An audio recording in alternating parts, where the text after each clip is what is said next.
Hello students, welcome to Shoaib sir classes. Last class में हमने देख लिया था गांव की लाज।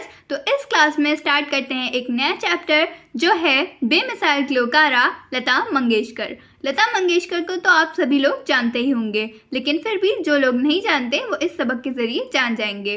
तो सबक शुरू करने से पहले देख लेते हैं कुछ ज़रूरी अल्फाज मायने, उसके बाद शुरू करते हैं सबक का खुलासा। ग्लोगारा जो सबक के नाम में भी आ रहा है, तो इसका मतलब हमें पता होना ज़रूरी है। इसका मतलब है ग्लोकारा यानी कि गीत गाने वाली। तूती बोलना, शोहरत, मशहूर होना, जाविया नज़र, देखने सोचने का अंदाज, फितरी, कुदरती, हकीकी, शर्फ, बढ़ाई या अजमत, नगमी, तरन्नुम, बुलंद आहंगी, आवाज़ का ऊंचा होना, अलमिया, दुख, तख्लीकारी, नई नई चीज़ें बनाना, निस्फ सदी, आधी सदी, देर तक बाकी रहने वाला। तो इसमें यही जो है हमें अल्फाज मायने मुश्किल जो थे देखने के लिए मिलेंगे। तो ये हो गए हैं। अब देखते हैं सबक का खुलासा। तो हमने देख लिया है इस सबक के सभी मुश्किल अल्फाज मायने। अब चलते हैं सबक के खुलासे की तरफ। तो शुरू करते हैं। एक बार बीमार की हालत में मुसन्निफ ने रेडियो पर सुरीली आवाज़ सुनी। मुसन्निफ कौन है? कुमार गंधर्व, जिन्होंने ये चैप्टर लिखा है उन्हीं के बारे में बात हो रही है। वो बता रहे हैं कि एक बार उन्होंने रेडियो पर एक बहुत ही सुरीली सी आवाज़ सुनी।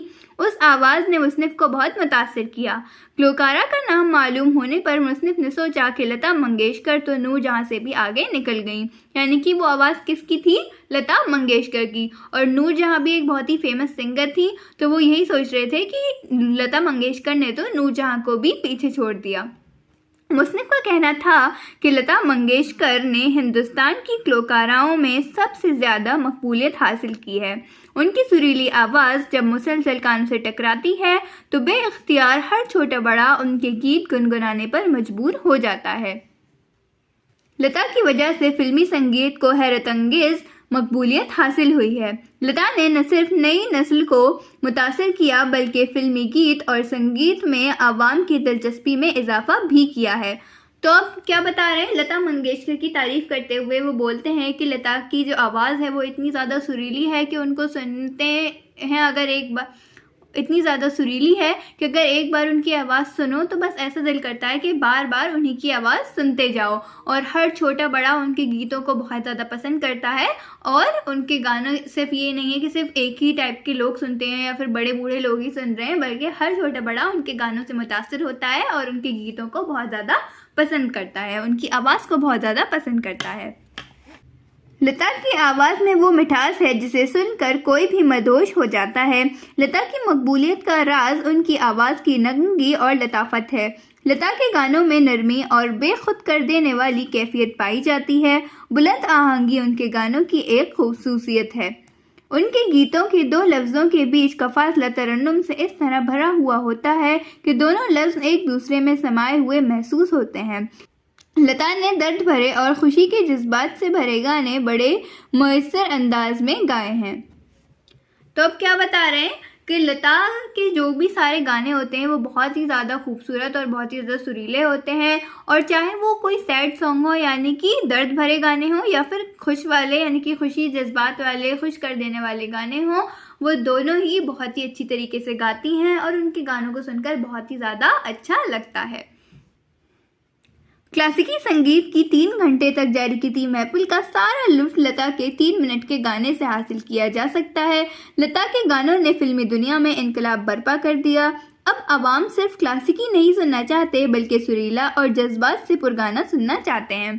तो क्या कह रहे हैं कि अगर आप किसी प्रोग्राम में जाते हैं 3 घंटे के गाना सुनने के लिए, तो उससे बेहतर है कि आप लता का कोई भी 3 मिनट का गाना सुन लीजिए और आपका सारा का सारा लुत्फ उसी से पूरा हो जाएगा।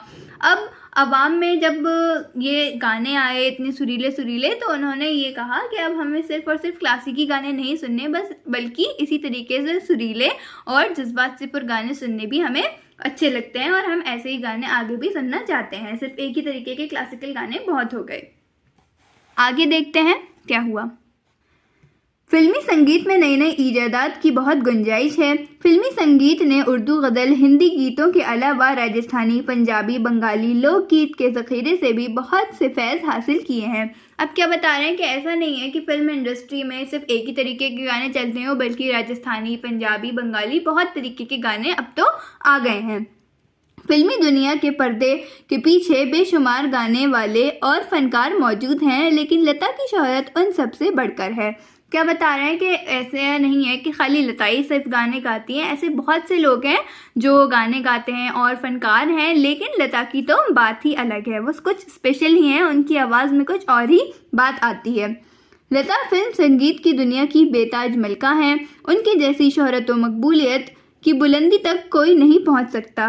क्या बता रहे हैं कि लता तो बिल्कुल एक मलका है और उनकी जैसी शोहरत हर किसी के पास नहीं हो सकती, कोई भी उस शोहरत तक नहीं पहुंच सकता।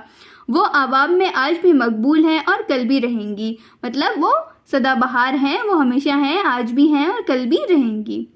लता मंगेशकर के गानों को सुनकर लोगों का सर धुनना गैर मामूली बात नहीं है।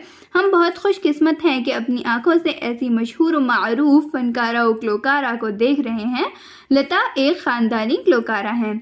यानी कि क्या कह रहे हैं, ये बहुत ज़्यादा अपने आप को खुशनसीब समझते हैं और हमें भी कह रहे हैं कि हम लोग भी बहुत ज़्यादा खुशनसीब हैं कि अपने जीते जी हम इस तरीके की फनकारा ग्लोकारा को देख रहे हैं अपने सामने।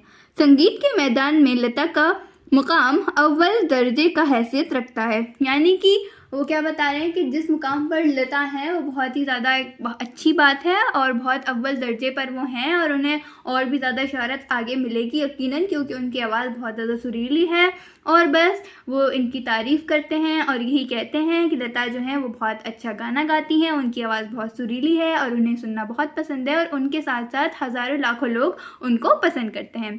तो आई होप आपको इस सबक की समरी समझ आई होगी, यानी कि इस सबक का खुलासा आपको क्लियर होगा। अगर फर्दर आपको कुछ भी प्रॉब्लम है तो आप कमेंट सेक्शन में पूछ सकते हैं। नेक्स्ट वीडियो में हम पोस्ट करेंगे इस सबक से मुताल्लिक सभी क्वेश्चन आंसर, तो आप वो भी ज़रूर देखिएगा। Thanks for watching.